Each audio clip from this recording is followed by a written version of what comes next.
Colocado aqui. Mas eu não lembro de ter visto um dia que o Chico Garcia bateu na mesa e falou assim, ó. Eu sou gremista por isto, isto e isto. Ou sou colorado por isto e isto e isto. Já teve isso? E se não teve, por que não teve? O jogo aberto meio que forçou isso, né?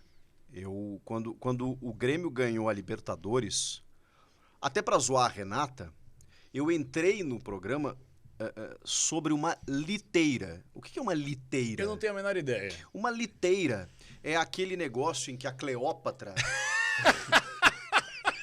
Isso é bom pra caralho, velho. em que a Cleópatra... Lá em cima o negócio, Isso, né? ela é tipo uma... Sim, você coloca os caras pra segurar o É uma negócio. maca suspensa que os súditos dela iam levando. Isso é uma muito liteira. bom, Muito bom, cara. muito bom. Eu Meu entrei Deus. no jogo aberto em cima de uma liteira com a camisa do Grêmio, com a camisa fardado, com óculos azul, tomando um chimarrão e comemorando o título da Libertadores do Grêmio.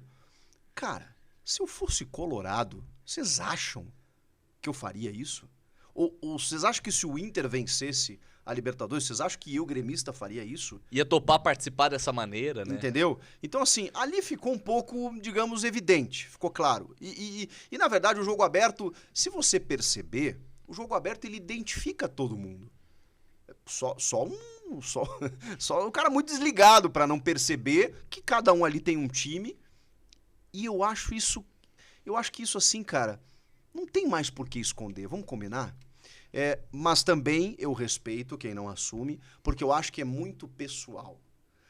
Quando me perguntavam lá atrás, eu realmente não fazia questão. Eu morava lá no Sul.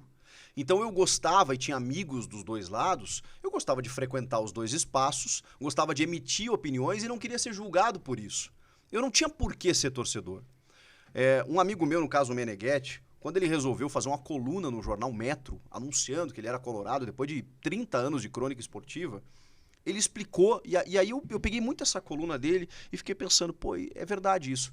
Ele explicou assim, cara, eu já passou muito tempo, eu quero levar os meus filhos no estádio, eu quero passar para eles essa paixão e eu não quero mais me esconder.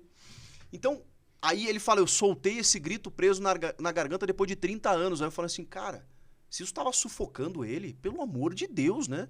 Por que a gente tem que sufocar isso? E eu olhei a coluna e eu falei assim, não é o meu caso. Eu não sinto essa necessidade. Então, vida que segue. Quando eu cheguei em São Paulo, o meu contato com o meu pai também ficou muito por conta do futebol. E eu não fiquei mais um setorista de Grêmio. Porque lá eu acompanhava Grêmio e Inter. O Grêmio virou um prazer pra mim, um lazer. Eu comecei... nesse ano não tanto, né? Prazer tá difícil de falar depois. Mas quando eu cheguei aqui, tava bom. Tava bom. Ganhei Copa do Brasil, Libertadores. O Grêmio virou um lazer. Então, assim, como eu não tava cobrindo o jogo do Grêmio, eu tinha que sentar no sofá e assistir o jogo. Eu voltei a torcer. E aí eu dei a sorte que o Grêmio ficou 15 anos na fila e saiu justamente em 2016, quando eu vim morar aqui. Então eu comecei a assistir, eu parava pra assistir os jogos do Grêmio. Eu não via os jogos do Grêmio quando eu tava lá. Eu trabalhava nos jogos do Grêmio. E eu trabalhava pensando em milhões de coisas. Eu tinha uma equipe, eu era chefe, eu tinha que pensar no jogo do Inter que eu ia fazer na sequência, eu tinha que pensar na escala do final de semana. Eu não era torcedor, não conseguia assistir o jogo do Grêmio, eu trabalhava. Quando eu tava aqui, eu comecei a ver o jogo, aí eu começava, meu pai, aí, do Grêmio, não sei o que, comecei a torcer de volta. E aí o jogo aberto veio, né? Aí o Inter foi rebaixado. Aí o Grêmio ganhou Libertadores, tempo bom, hein? Ganhou, como a coisa muda, né? Muda da volta. Aí ganhou Copa do Brasil, papapá. Cara, e aí o jogo aberto meio que... E eu nunca senti também a necessidade de fazer uma solenidade, porque quero anunciar que eu sou... Eu nunca me senti nesse tamanho, sabe? Pra dizer, eu vou revelar o meu time do coração. Agora eu vou... Não, cara, entendeu? Foi uma coisa natural. Aí teve um vídeo que eu falei com todas as letras, porque isso realmente tava mais implícito, mas dava pra perceber. Mas teve um vídeo que eu fiz no canal, recente, que eu usei todas as letras, as frases possíveis, que foi quando o Renato saiu do Grêmio. Porque ali eu precisava dizer o seguinte, eu precisava dizer pra torcida que o Renato tinha encerrado o ciclo dele, que o Renato tinha que ser demitido, mas que ele nunca deixaria de ser o meu ídolo. Porque eu conseguia separar a minha análise jornalística do treinador que não conseguia mais tirar nada daquele time, de que já era o tempo dele, ele tinha cometido alguns equívocos desde 2019, mas que eu precisei contar uma história para as pessoas de que o meu pai, além de gremista, sempre foi renatista. Porque o Renato jogou no Grêmio em 83 e nos deu um mundo. Eu nasci em 81, eu era muito molequinho.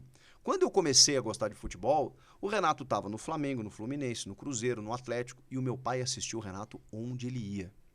Então eu via todos os jogos do Renato onde ele estava.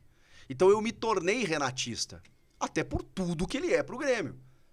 E ele nem tinha sido ainda o técnico vencedor. Mas, seja como jogador ou como técnico, o gremista, ele acompanha o Renato. Onde ele for. O Renato é o Zico do Flamengo. Não existe um cara perto do Renato pro Grêmio, pro gremista. Ele não tem uma estátua à toa. Ele é uma entidade, ele é uma lenda. Então, ele não é maior que o Grêmio. Mas o Renato é o Grêmio. O Renato deixou de jogar pelo Botafogo contra o Grêmio em 91, quando o Grêmio ia cair. E ele sempre disse em todas as entrevistas, eu sou gremista, eu sou gremista, eu sou gremista. Então isso sempre encheu o gremista de orgulho. Só que naquele momento ele precisava sair. E aí eu senti a necessidade de falar, rapaziada, o negócio é o seguinte, eu sou gremista, eu sempre torci, eu ia no estádio, quando criança, meu pai me levava e tudo mais, eu sempre acompanhei o Renato, mas não dá mais. E foi o único momento em que eu efetivamente fiz isso. Eu queria te falar uma coisa, Que Vini. demais, Não, cara, essa história é brilhante e eu queria te falar uma coisa.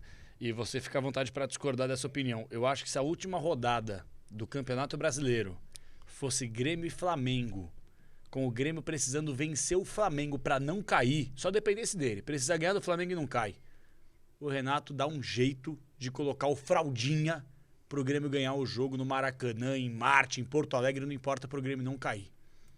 Tamanha a representatividade que ele tem com o Grêmio, por mais que tenha saído aí recentemente com resultados ruins. Isso é tão verdade que o Flamengo foi jogar com o Grêmio ano passado e o Flamengo estava disputando o título com o Inter. E o que aconteceu na arena do Grêmio? O Flamengo ganhou. A gente nunca vai saber por quê. Obviamente que o Flamengo tem mais time que o Grêmio, mas termina o jogo e o Renato vai lá e conversa com cada um jogador do Flamengo e tal, já talvez prevendo um futuro trabalho, né, em conjunto. Mas aquele jogo, entre outras coisas, decidiu o campeonato. Porque o Inter ficou por uma vitória de vencer o campeonato. E ali o Flamengo, que perdeu para o São Paulo na última rodada, se ele não ganha do Grêmio em Porto Alegre, talvez o Inter fosse campeão. Vocês acham que o Renato ia deixar? Não.